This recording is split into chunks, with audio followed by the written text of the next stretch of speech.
Tudo bom, pessoal? Estou aqui, Túlio, engenheiro de segurança do trabalho, da SOST. Preparei essa apresentação aqui, como de costume a gente faz todos os anos aí, as apresentações de segurança do trabalho, né? Normalmente eu apresento os acidentes, né? E mostro um pouco sobre as nossas estatísticas aqui do hospital. E eu vou fazer isso hoje também, atualizadas, né, para o momento atual.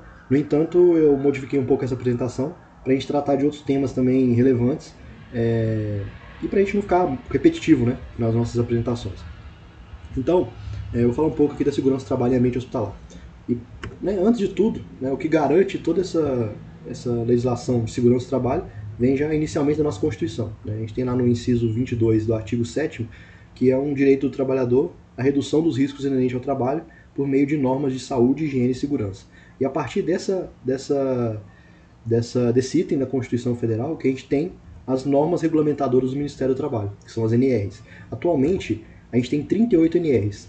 Tem as NRs básicas, né, que servem para a maior parte dos estabelecimentos em funcionamento, e algumas são específicas. No nosso caso, é a NR 32, né, que é a NR referente ao serviço de saúde, que é a que a gente vai dar mais atenção aqui.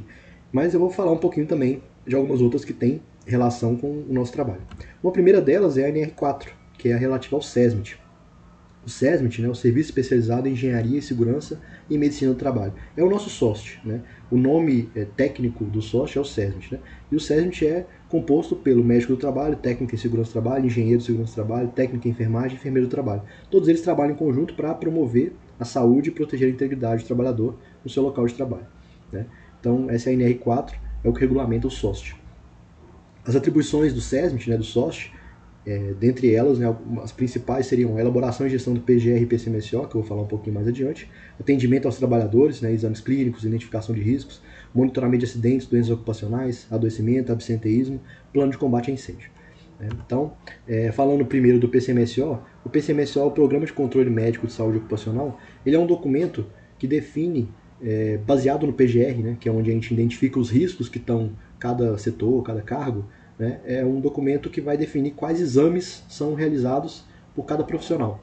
Né? Então, o médico define isso baseado nos riscos que a gente identifica no PGR. O objetivo do PCMSO é a promoção e preservação da saúde dos trabalhadores, a detecção precoce das doenças relacionadas ao trabalho e monitorar e controlar possíveis danos à saúde do trabalhador. Né? Tudo isso através dos exames ocupacionais. Né? O exame admissional que vocês fizeram aí quando entraram, os exames periódicos, que são em geral realizados a cada 2 anos, os exames de mudança de função, por exemplo, quando as gestantes retornam ao trabalho, ou mudam, na verdade mudam de função, né?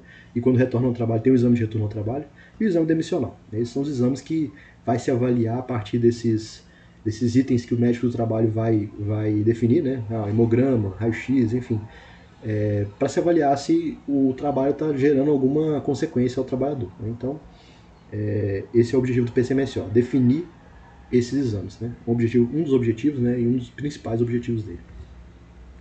Um outro programa muito importante é o Programa de Gerenciamento de Riscos, né, que é o PGR.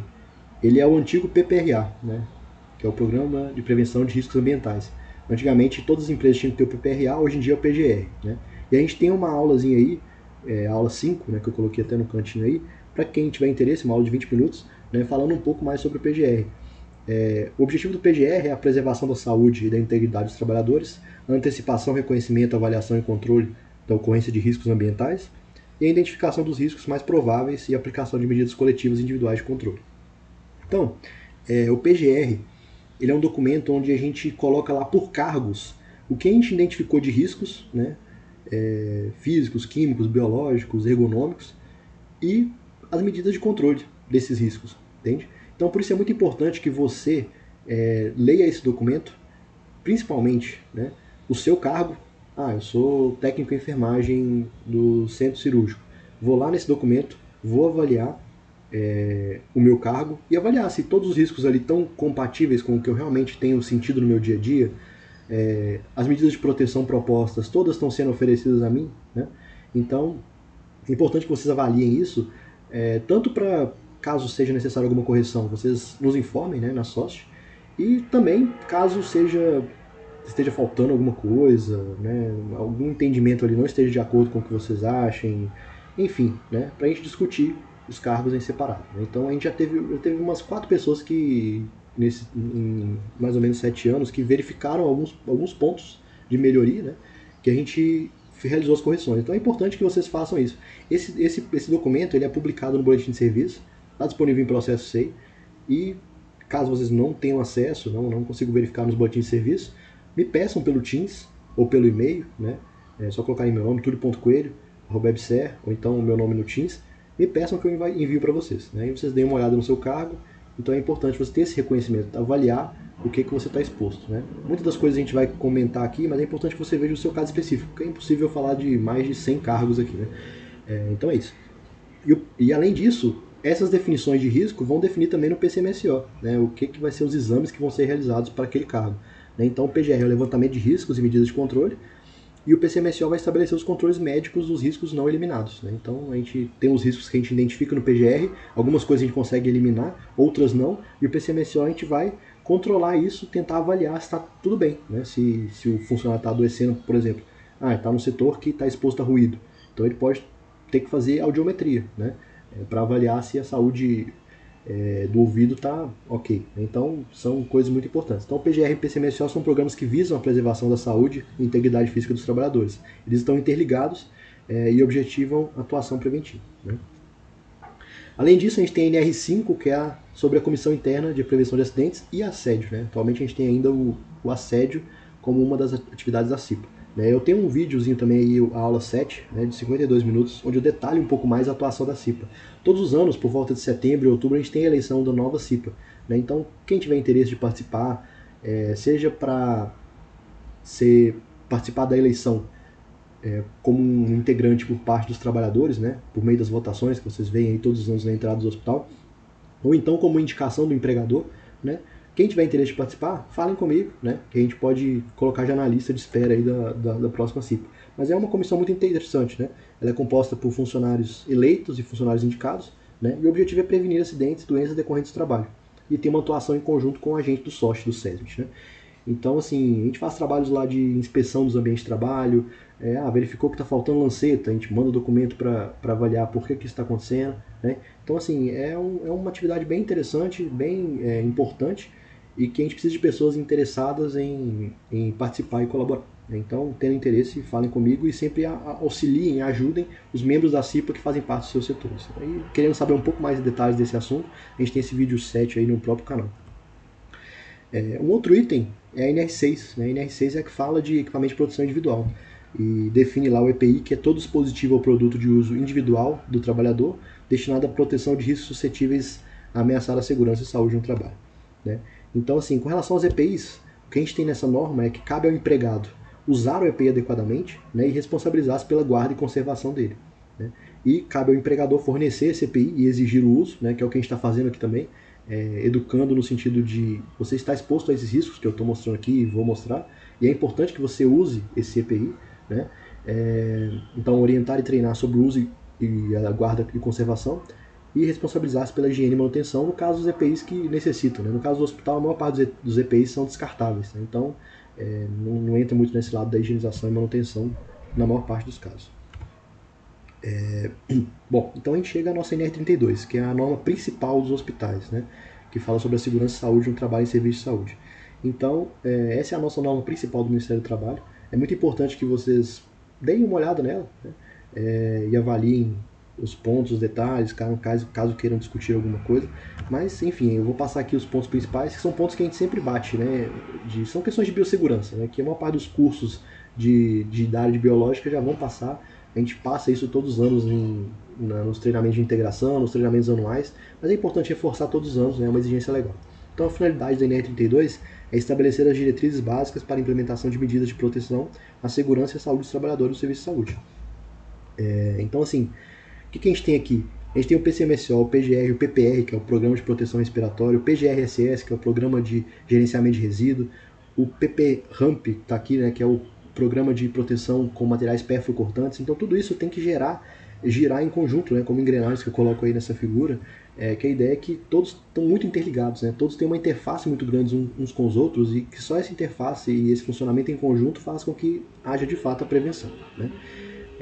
Então, assim, A NR32 ela define riscos biológicos como os micro-organismos geneticamente modificados ou não, as culturas de células, os parasitas, as toxinas e os prions. Então, a NR também ela define 4 classes de risco, né, para agentes biológicos. Classe de risco 1, que é onde tem baixo risco individual para o trabalhador, baixa probabilidade de disseminação para a coletividade, baixa probabilidade de causar doença ao humano, e conforme a gente vai evoluindo para a classe 4, a gente vai, né, esses moduladores aí baixa probabilidade, tudo vai aumentando, né? No nível 4 a gente tem elevado risco, elevada probabilidade, pode causar doenças graves. Então, assim, na NR32 tem uma lista de várias doenças e classifica elas nesses riscos, né? Então é importante que você tenha esse conhecimento também, que cada tipo de classe vai exigir um tipo de proteção diferente, né? E as medidas de proteção gerais, né, estão muito ligadas a essas aí que a gente sempre comenta em todos os treinamentos, que são, né, itens básicos, mas que a gente muitas vezes se esquece, né? O primeiro é lavatório exclusivo para a higiene das mãos, né? A questão da higiene das mãos, que é tão difundido pela CCH, e que é de grande importância para poder reduzir a disseminação de transmissibilidade. Né? Um outro ponto é trabalhadores com feridas ou lesões nos membros superiores só podem iniciar suas atividades após avaliação médica. É importante, isso já aconteceu várias vezes, é importante que os trabalhadores que, me machuquei, um cachorro, a gente teve um caso assim, né? Um cachorro mordeu a mão do trabalhador e aí o trabalhador ficou com uma ferida, ele não pode ir direto para o trabalho, ele tem que passar por uma avaliação médica para ver se ele vai ter que ser afastado daquele ambiente naquele momento, né? Isso é uma coisa que está na norma, né? Então, assim, é importante que vocês se atentem a isso, né? Até para evitar essa exposição a esses agentes biológicos e resguardar a sua saúde. Vestimenta de trabalho adequado e confortável, né? Não devem deixar o local de trabalho com os EPIs e as vestimentas utilizadas. Eu sempre menciono isso, a gente já teve multas do Ministério do Trabalho relativas a pessoas que saíram com aventais ou privativos do hospital, foram em restaurantes, né? Então, assim, é importante que esses itens se mantenham dentro do hospital, né? E sejam utilizados somente durante o período laboral ali em que haja contato com pacientes, né? Deve ser assegurado o uso de material perfluorocortante com dispositivo de segurança.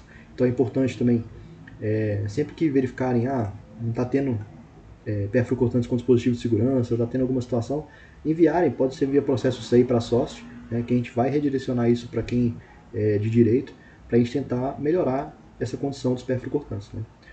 Avaliando com a CIP os acidentes que a gente teve, a gente viu que muitos dos casos foi falta de lancetas, foi equipamentos de proteção sem segurança ou com dispositivo de segurança com alguns problemas, né, para o fechamento, às vezes até gerando mais insegurança do que segurança. Então, são itens importantes de vocês relatarem, tanto via Vigiosp como também para a SOST, né, seja principalmente via processo SEI, que a gente consegue depois dali enviar para almoxarifado, enfim, para gerência, para conhecimento, tudo para poder tentar melhorar a cada ação a segurança do trabalho, né.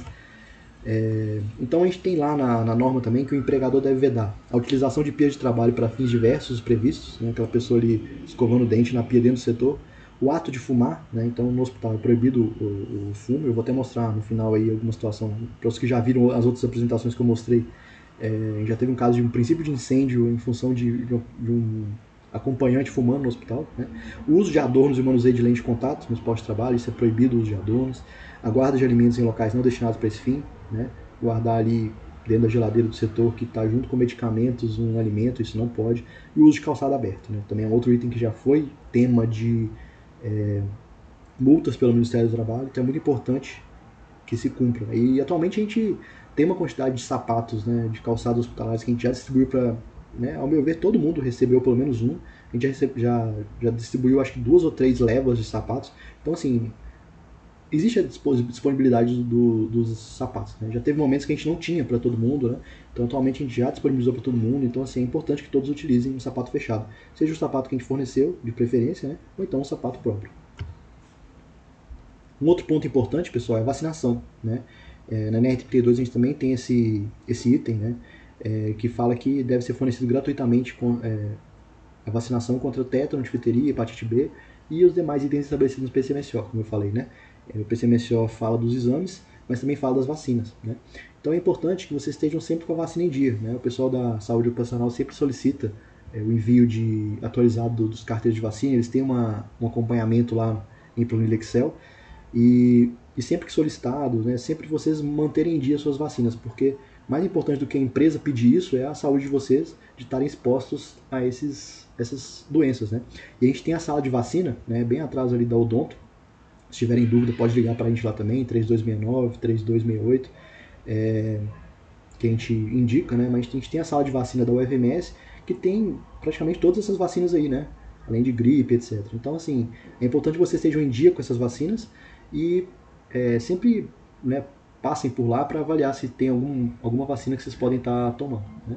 E anualmente a gente tem as campanhas internas no hospital de vacina, mas antes delas você já consegue tomar sua vacina lá na sala de vacinas. Então é importante que você sempre esteja com as vacinas em dias, né? Devem ser informados das vantagens e efeitos colaterais que são expostos à recusa da vacina, né? Então são tudo isso aí indicações da INR32 que o empregador deve fornecer ao empregado, né? A gente informar que existe esse risco, né? Que é o que eu estou fazendo aqui agora, inclusive.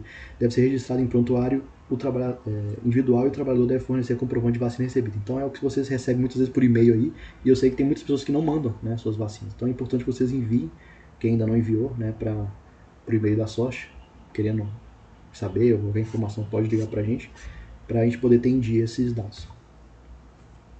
Um outro risco também que a gente tem no hospital, né, que é um pouco muitas vezes negligenciado, é o risco químico, né? Eu também tenho um vídeo aqui nesse canal sobre isso, que é a aula 4, que fala um pouco mais focado em laboratórios, né, que é onde a gente tem mais essa exposição a químicos, mas eu sei que em vários setores se manipula formol e outros itens químicos, né? Então, segundo a NR32, os químicos são substâncias, compostos ou produtos que possam penetrar no organismo pela via respiratória, pela pele ou por ingestão, né? São líquidos, gases e vapores, poeiras, fumos e névoas. Então, recomendo que vocês vejam esse vídeo também aí de segurança de laboratórios, né, para quem tem interesse mais nesses riscos químicos, está exposto, né? E avaliem, né? Porque nesses casos a gente tem que usar equipamentos de proteção específicos, né? Muitas vezes para fracionar, manipular, por exemplo, quimioterápicos, tem que usar uma capela, né? Então são vários itens aí que é importante que vocês estejam em dia com essas informações, né? E é um risco que não é muito difundido no ambiente hospitalar, né? Normalmente eu não coloco muitas apresentações porque é um risco que não é o principal. Até nessa época eu fiz um vídeo específico para segurança em laboratório para falar um pouco especificamente desse risco, né? Então, depois quem tiver interesse pode entrar nesse vídeo aí que vai ver um pouquinho mais sobre esse assunto. Mas ainda sobre químicos, né? Todos os químicos, né, eles vêm com uma ficha, né, com informações de segurança. Né, o que não pode colocar perto dele, o que não pode usar, o que fazer, como se fosse uma bula, né? Que é a FISPIC. Ela é a bula dos químicos, né? Então, né, a gente tem aí todos esses itens que eu enumero aí, que são itens que vêm nessa bula, entre aspas, né? E é importante que essas bulas sejam mantidas. Não sei se elas chegam nos setores também junto com os equipamentos. Também para o pessoal da almoxarifado que possa estar ouvindo esse vídeo, né, sempre manter esses itens junto com os produtos, mas é importante que se mantenha essas bulas próximas, ou então na internet mesmo você consegue achar, né, por meio do nome do produto que você está usando e da marca, você consegue baixar também igual você consegue baixar a bula de um remédio, né, então é bom que vocês tenham sempre, eu uso sempre o formol da marca tal, ou pelo menos eu uso formol, né, é bom que eu saiba o que eu posso fazer, se derramar esse produto, o que eu faço? Tem que usar um kit de derramamento específico? Eu tenho que usar, para eu manipular esse produto, eu tenho que usar um equipamento de proteção específico. Se ele se encostar com álcool, existe algum risco, né, de eu guardar ele aqui no meu almoxarifadozinho junto com álcool? Então é importante que você sempre esteja atento para essas situações, né? E não é tão difícil, né? No Google você consegue acessar todos esses itens, eles estão disponíveis na maior parte dos setores que manipulam químicos. A gente já entregou as fichas de todos os químicos que são manipulados no laboratório, no antigo Cetrogen, enfim, nos setores principais que manipulam químicos, né, na patologia. Mas é importante que sempre se mantenha atualizado, porque os produtos vão mudando, né, as marcas vão mudando, são comprados por licitação, nem sempre são os mesmos itens, então é importante que você tenha sempre essas bulas, entre aspas, à mão, para saber o que pode estar acontecendo, os riscos que você está exposto e as medidas de controle. Então, como eu falei, né, as medidas de proteção em geral para químicos, né, usar em local apropriado para manipulação ou fracionamento. A manipulação ou fracionamento deve ser realizado por um profissional qualificado, né? Então é importante que tenha esse conhecimento. Em geral, os farmacêuticos que realizam essa manipulação, né? O local para produtos inflamáveis deve ter um sistema de prevenção de incêndio, as medidas de segurança. Então, dependendo do local, no armazenamento, tem que ter um tipo de... Tudo isso altera, né, as proteções de incêndio que aquele local vai ter, né? E as áreas de armazenamento devem ser ventiladas e sinalizadas. Então, tem vários itens, né? Eu trago aí alguns mais gerais, mas é importante que se saiba sempre do seu produto específico que você manipula. Bom, um outro ponto também, que eu não costumo colocar nas minhas apresentações aqui, que é um risco específico, mas que esse tem uma exposição maior nos hospitais, né? É a radiação ionizante, né? Então, assim, para fim de proteção radiológica, qualquer partícula ou radiação eletromagnética que, ao interagir com a matéria biológica, ioniza seus átomos ou moléculas, é uma radiação ionizante.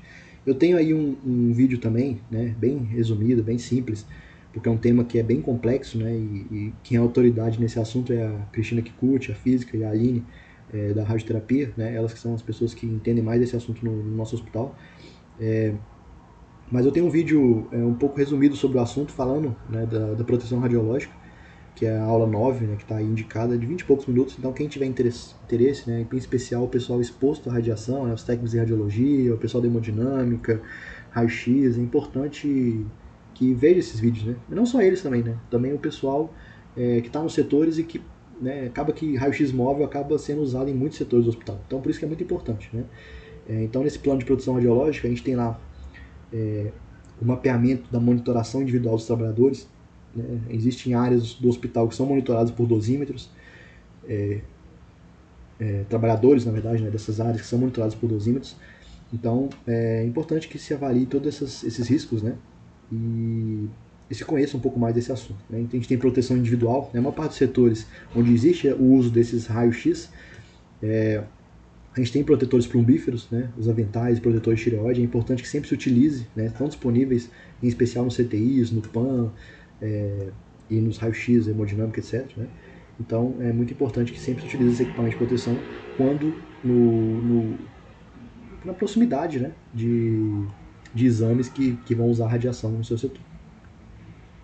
Em geral, o trabalhador gestante deve ser afastado das atividades com radiação ionizante.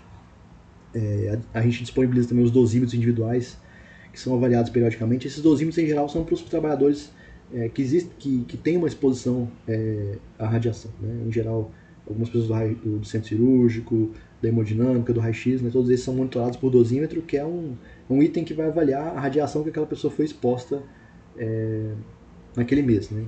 Trocado mensalmente. Então, a gente tem um registro individual dos profissionais com todas as informações sobre o histórico laboral. Né? Esses dosímetros mesmo, eles são catalogados, vão para a saúde ocupacional, ficam no prontuário do trabalhador. E, bom, é isso.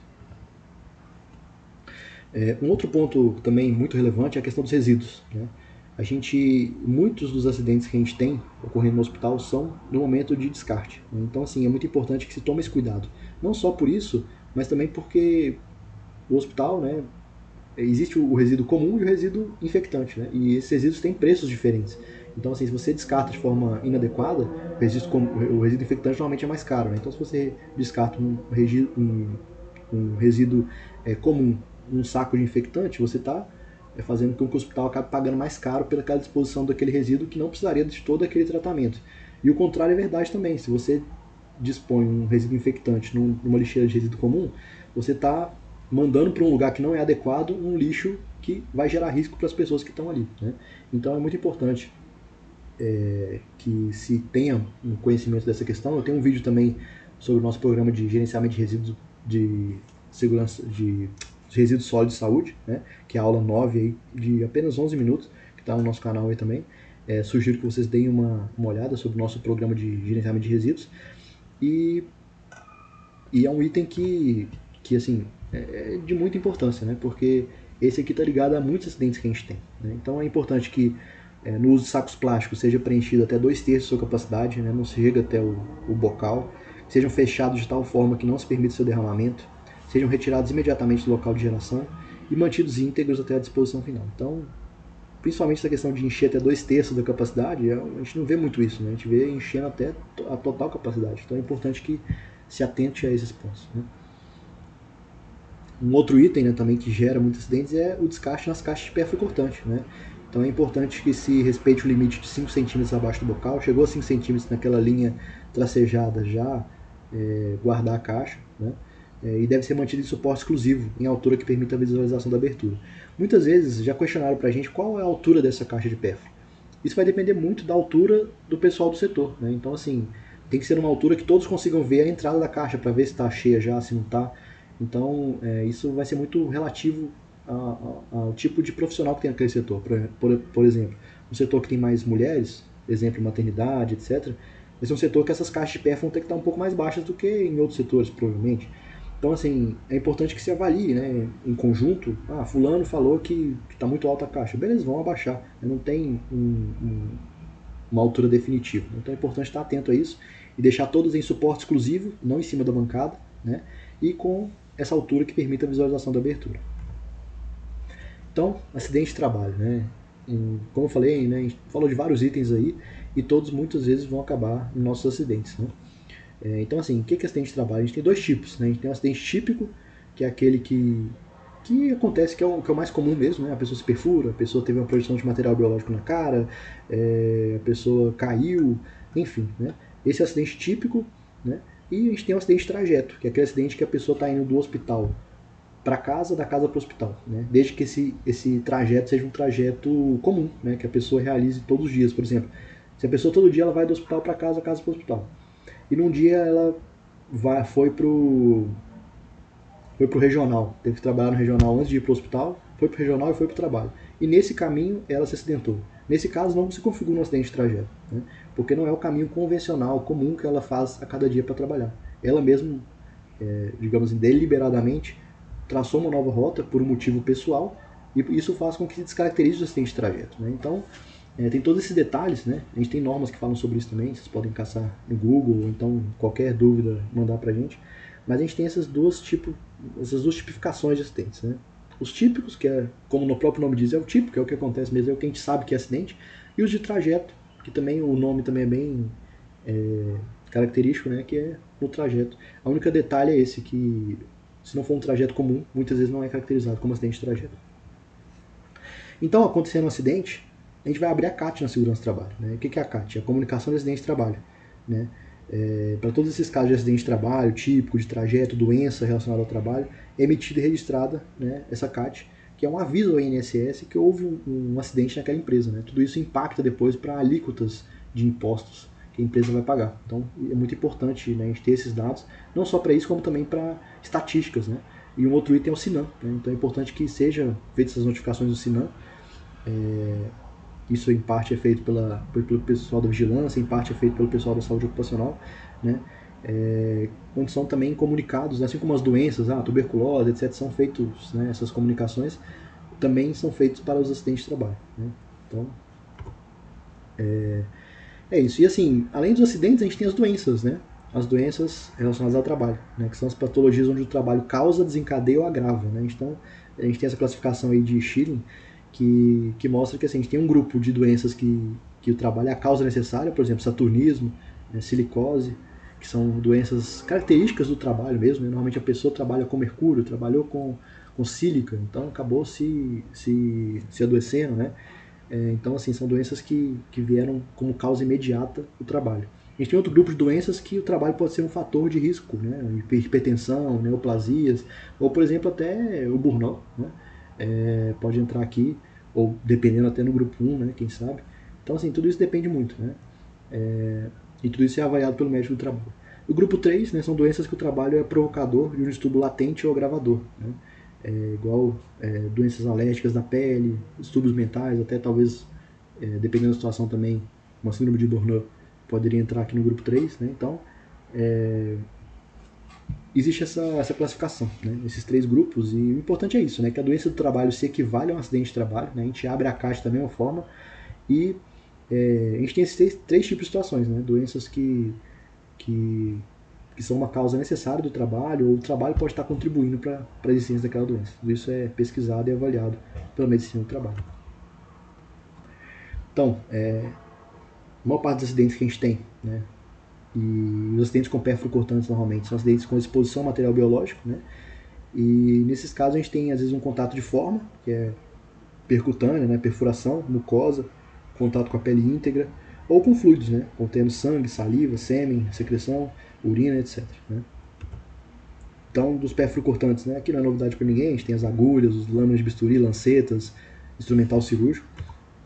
E, como eu falei antes, muitas vezes esses acidentes, né, que acontecem com perflucortantes acontecem pelo descarte inadequado. A gente tem algumas imagens, né, de descartes inadequados, que muitas vezes a gente já teve casos de pessoal da limpeza se acidentando, né? Essa foto aí, por exemplo, escrito hamper, né? São itens no hospital, no nosso hospital, que foram encontrados dentro dos sacos hampers, né? Então olha a quantidade de coisa, eu já mostrei isso em outras apresentações, eu trouxe até novamente aqui um videozinho, né? Que mostra os itens do nosso hospital, que, né, enfim, o vídeo aqui não tá pegando, mas os itens aqui do nosso hospital, né? A gente tem até protetor de tireoide que foi encontrado no hamper, né? Então, assim, várias ampolas, vários itens cirúrgicos, né? Então, assim, crachás, são itens, né, seringas, são itens que geram um risco enorme para as pessoas, né? Então, assim, a gente tem que tomar mais cuidado na hora do descarte, né? Descartar em local adequado, né? E tomar mais cuidado para muitas vezes também não perder materiais de grande valor, como um protetor de tireoide aqui, né? Então, assim, é algo muito complicado, né? E são itens que não só geram risco, como também tem um valor muito alto, né?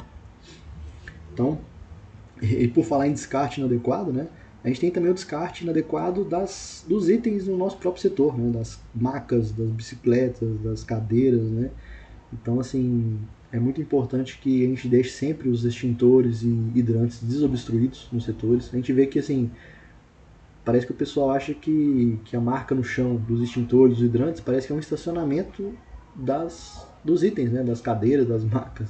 Sendo que é, na verdade, o contrário, né? Justamente para não obstruir naquele raio ali de 1 metro ao redor do extintor e do hidrante, né?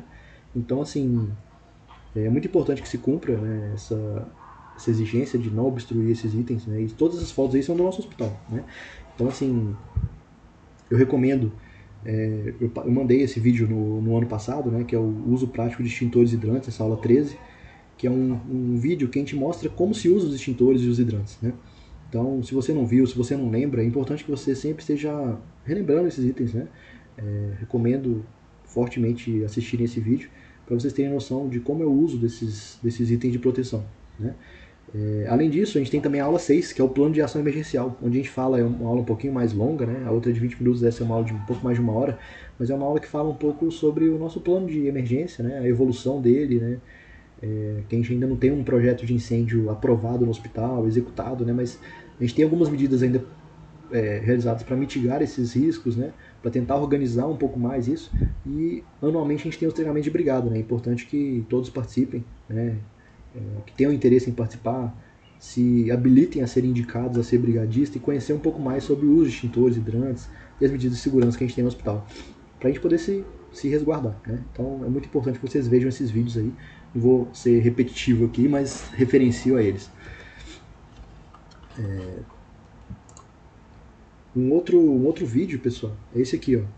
Esse é um vídeo mais uma vez, o descarte inadequado aí, né? A gente tem um rapaz aí que tá ali na nossa saída do PAN, provavelmente um acompanhante, você vê que ele tá com um cigarro na mão, né? E ele tá fumando, né? Então, assim, ele já começa errado fumando no ambiente hospitalar, né? Então, assim, por aí a gente já começa com uma situação complicada. E aí ele vai continuando ali, né? Até que chega um ponto aqui, olha, tá vendo? Ele acabou de realizar o descarte dentro dessa árvore aqui que tá seca, né? E aí, enfim, né? Ele começou com um erro, né? De estar fumando dentro do ambiente hospitalar, fez o descarte, e aí como é que isso vai evoluindo, né? Tá vendo que já tá saindo fumaça aqui, ó. Então, assim, começou um princípio de incêndio aqui, né? Imagina se essa situação fosse dentro do hospital. Imagina se essa situação tivesse, né, não estivesse sendo monitorada aqui nesse momento. Porque aqui o que aconteceu? A gente não teve muitos riscos aqui. Um dos funcionários aqui, o Dario, inclusive, né, viu a situação e fez apagou o fogo, né? Fez o combate ao incêndio ali com uma mangueirinha. Então, assim, é uma situação que poderia ter gerado um risco muito grande, né? No hospital, e que foi controlado porque, por acaso, passaram e viram, né? E também aqui em volta não tem...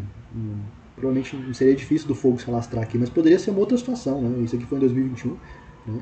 Ali mais ou menos na hora do almoço, né? Então, assim, foi um momento, por exemplo, que aconteceu o acidente de incêndio no ambulatório, né? Foi mais ou menos nesse horário de almoço, né? Que não tem muita gente, que um ar-condicionado numa sala de aula, né? Que não tinha ninguém no momento lá, estava ligado, o ar aconteceu alguma coisa que a gente ainda não sabe, é difícil, né, precisar o que aconteceu, mas houve um curto-circuito, esse ar começou a pegar fogo, ele caiu sobre mesas nessa sala de aula, as mesas começaram a pegar fogo, que eram de plástico, né? Então, assim, acontece nos piores momentos, né? Que é um momento que tinha pouca gente, então o incêndio se alastrou um pouco mais na sala, né? E, enfim, não gerou nenhum prejuízo maior em termos de vítimas e etc, mas poderia ter gerado. Então, por isso que é muito importante estar atento com essas coisas, né? Ter conhecimento desses itens, de como combater o incêndio, participar desses treinamentos, né? E estar sempre em dia com essas informações. Então, medidas de controle gerais aí relacionadas ao NR32, né, que a gente vem falando. Eu fiz esse adendo aí da nossa questão do incêndio, né? Mas como eu falei, a gente tem um vídeo específico sobre ele, né? Fiz referência a ele ali, é importante que vocês vejam. Mas voltando, né, ao nosso tema principal aqui, que é NR32, então, assim, as medidas de controle que a gente pode ter para evitar muitos dos riscos que a gente passa no nosso ambiente de trabalho. Manter o esquema de vacinação completo, como eu falei antes, adotar as precauções, né, seja padrão ou específicas, né, utilizar luva, óculos, máscara, manter a atenção durante a realização dos procedimentos. Um ponto importante, né? Muitas vezes a gente tem pacientes sem um diagnóstico prévio no nosso hospital, então usar essas precauções, ainda que independente do diagnóstico do paciente, né? Tá sempre um pouco acima das nossas precauções mínimas, e manipular com cuidado as agulhas e instrumentos cortantes, né? Não utilizar os dedos como anteparo durante uma realização de procedimento, a gente já teve casos de acidente aqui assim, não reencapar as agulhas e não entortá-las, quebrá-las ou retirar da seringa com as mãos, tudo isso gera um risco enorme, a gente já teve casos de acidente aqui, muitos, né? Desprezar sempre o conjunto seringa-agulha sem desmontá-lo, né? Então, desprezar tudo de uma vez. A gente já teve pessoas que, não, vou tirar aqui para descartar melhor, não, mas é nesse momento que se acidenta, né? Desprezar todo o material pérfuro-cortante, mesmo que estéreo, em recipiente adequado. Então, enfim, né, tudo isso são para a gente se precaver para que ocorra um acidente de trabalho. Mas ocorrendo um acidente, o que a gente vai fazer? A gente repete isso todo ano, né? Então, se for um acidente com material biológico, você vai, e ele foi de dia, né, em horário comercial, você vai procurar o hospital dia, que é lá que se faz o atendimento principal, se faz o acompanhamento, né, se for tomar antirretroviral, vai ser tudo lá, então é importante que você faça esse acompanhamento lá. Se for de noite, um feriado, fim de semana, que, né, o nosso hospital dia não está funcionando, você vai procurar o pronto-socorro, né? E aí lá você vai ter os primeiros atendimentos, mas é importante que no primeiro momento, né, no primeiro dia útil, você vá ao hospital dia para relatar essa situação e avaliar se vai ser necessário tomar antirretroviral, etc, né? E, além disso, né, obviamente assim, o mais importante é você se precaver, começar a tomar um antirretroviral se for o caso, começar o tratamento, né, lavar o local primeiramente, né, com água e sabão, se for o caso, se for uma mucosa com soro, né, mas assim que possível, né, e o quanto antes, né, vá à segurança do trabalho, que a gente precisa de comunicar esse acidente, abrir a caixa que eu falei lá atrás, né, e a caixa tem que ser aberta, tipo assim, o que se exige pela legislação é que seja um dia útil, né? Então, assim, quando a gente começa a passar muito disso, muitas vezes é complicado a gente abrir a CAT, né? Então é importante que você vá o quanto antes na segurança do trabalho para abrir a CAT. Então, assim, é muito importante isso para a gente poder ter essas avaliações estatísticas, tentar adotar as medidas de controle necessárias, correr atrás dos problemas, né? Só sabendo disso que a gente consegue. E, enfim, quando a gente tem essas exposições, né, muitas vezes os agentes principais aí que a gente acaba se expondo é a hepatite B, hepatite C e HIV. A hepatite B é o que a gente tem maior risco, né? Risco de até 30% de ser adquirido num acidente percutâneo. Hepatite C, risco de até 2%. E HIV é um pouco menor, de 0,1, 0,3. Né? E, né, o que a gente tem mais risco que é a hepatite B, a gente tem vacina, né? Então por que não tomar? Por que não estar em dia com essa vacina? Por que não fazer o controle, né, do anti-HBS? Então é sempre importante ter tudo isso em mente, né, e em dia. Maior risco de transmissão, né, são as lesões profundas, a presença de sangue visível no dispositivo, né, que você se acidentou, as agulhas que estavam colocadas em veias ou artérias. Né? Então, caminhando já para o final da nossa apresentação, pessoal, mas ainda com dados muito importantes aqui, a gente fala sobre as estatísticas do MAP, né? Primeiro do Covid, né? Que foi um item aí, uma situação de doença bem complicada que a gente passou. Eu tenho aí dados de 2022, né? Janeiro de 2022, começa esse gráfico aí de cima, em vermelho, até julho agora de 2023. Então a gente vê que a gente teve algumas ondas aí de Covid, isso aí são os casos de trabalhadores, né? Caso entre os trabalhadores. Então a gente teve algumas ondas aí, né? Atualmente está tudo muito estável, né? Aproximadamente 2 casos por semana, né? Tem reduzido bastante, mas reforço ainda, né, a importância das medidas de controle, do uso de EPIs, em especial nos momentos de alimentação, né?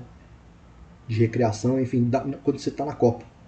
Né? São momentos que você vai tirar a máscara para conversar, vai tirar a máscara para comer, e aí você acaba se expondo. Então é importante estar sempre escalonando essas idas a esses locais e evitando ao máximo esse contato de disseminação, né? E sentindo algum sintoma, fazer o exame para avaliar e se afastar, se for o caso.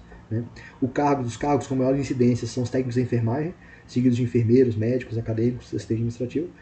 E os setores com maior incidência, né, até agora foram o PAN, seguido de Centro Obstétrico, Clínica Médica, CC2, CT Adulto e Maternidade. Né? São os setores que mais tiveram os casos de Covid e os profissionais que mais tiveram. Com relação aos acidentes, né? Então esse ano, até o momento, a gente está com 42 acidentes, né? A gente está próximo aí já do total do ano passado, que foi 45 acidentes. Então, assim, a gente está com um volume razoavelmente alto, no entanto, a gente também tem um número maior de funcionários, né? Atualmente a gente está com mais de 1.200 empregados da EBSER, que são os que a gente abre a CAT aqui na Segurança do Trabalho, né? Então, assim, por um lado a gente tem um volume maior de acidentes, mas por outro a gente também tem mais empregados. Mas ainda assim, acho que está um volume alto, né? Então, por isso que a gente está também reforçando nesse treinamento essa questão, né? De se precaver, né, com todos esses itens. Eu vou mostrar depois aqui onde costumam ser mais esses acidentes. Né? Então, vamos lá.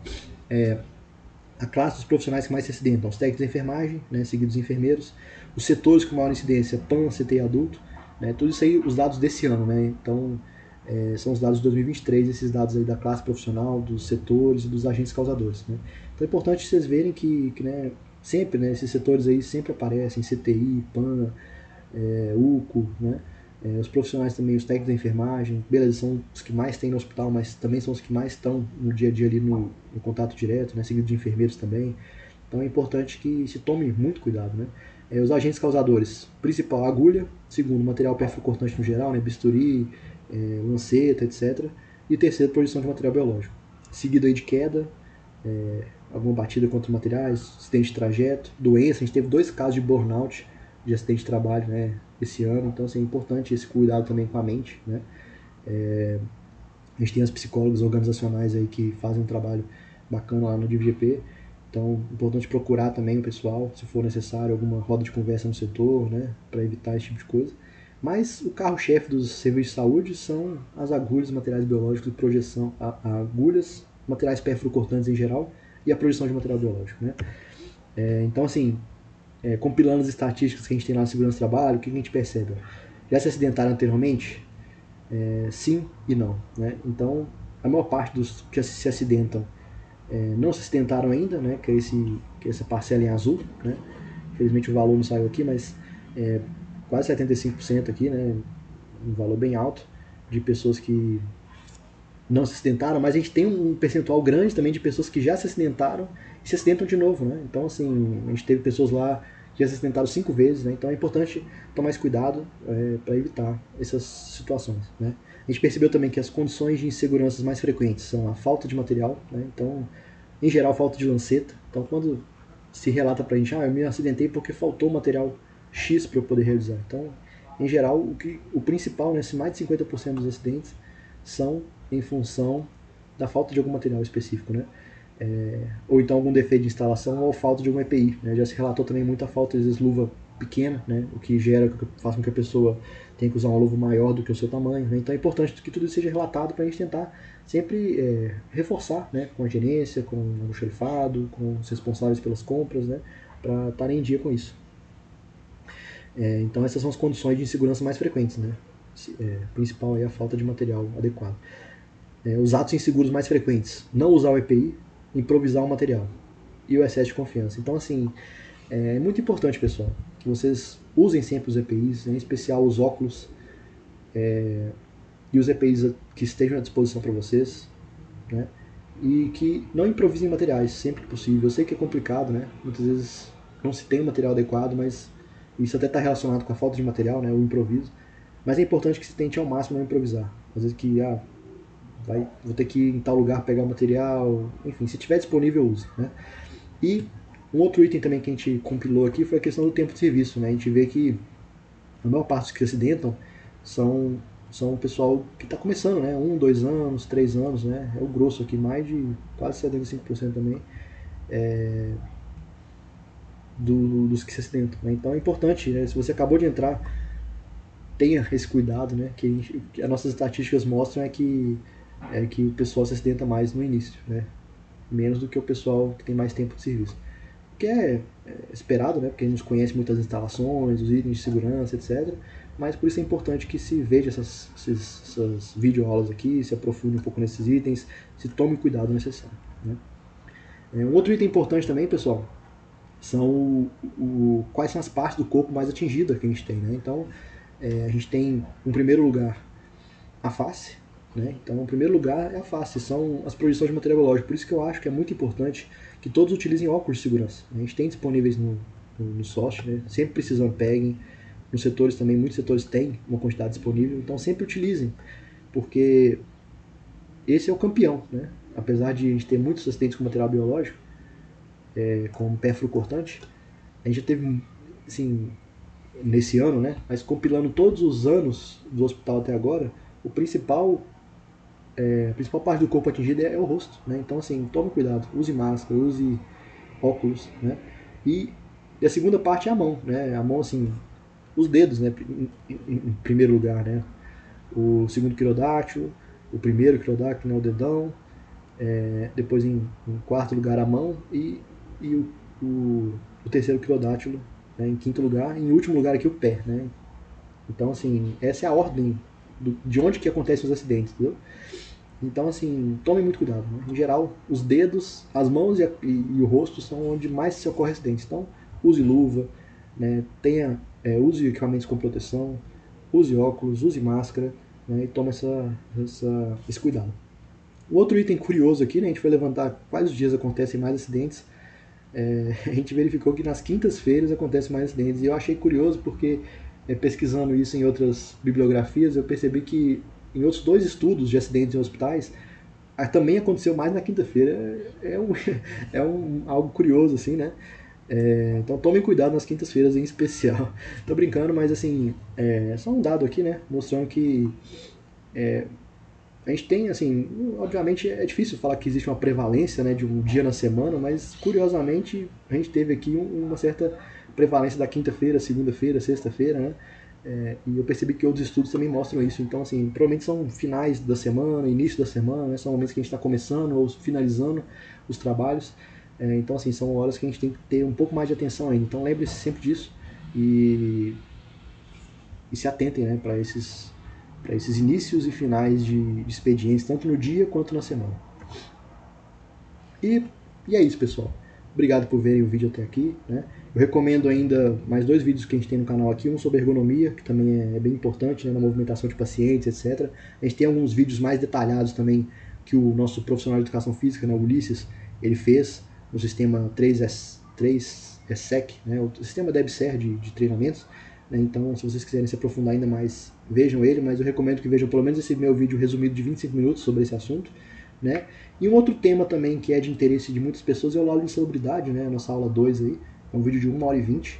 Ele é um vídeo que já tem alguns anos que eu elaborei, mas que a legislação não mudou. Né? Então, assim, os nossos dados estatísticos epidemiológicos já se atualizaram, mas o que a gente verifica no hospital não muda muito do que eu relato nesse vídeo, e a legislação também não se alterou. Né? Então, assim, é importante que vocês vejam para entender como que a gente também fica preso, né, no que a legislação avalia de insalubridade. Né? Então, só por alto aqui, um dos casos, por exemplo, uma pessoa que atende um paciente no ambulatório e um médico que faz uma cirurgia, que tem que fazer uma massagem cardíaca no coração da pessoa dentro do centro cirúrgico, eles vão receber o mesmo adicional de insalubridade, de grau médio, né? Pelo contato com pacientes. Porque o outro grau, que é o de 40%, é o de contato com o paciente em isolamento. Né? Então, ou seja, não importa o risco que a pessoa está, né?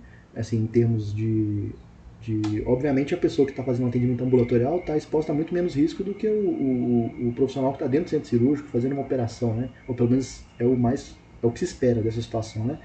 Só que, no entanto, não existe essa gradação de insalubridade em função disso, né? Então, existem meios definidos em norma, né, que a gente tem que seguir, que avaliam como deve ser definida essa insalubridade. Nesse vídeo eu falo mais detalhadamente sobre isso, um pouco sobre os dados epidemiológicos do hospital, e nele eu acho que vocês vão entender um pouco mais como funciona toda essa logística. É importante que vocês vejam para ter um pouco mais de noção disso e avaliarem, né?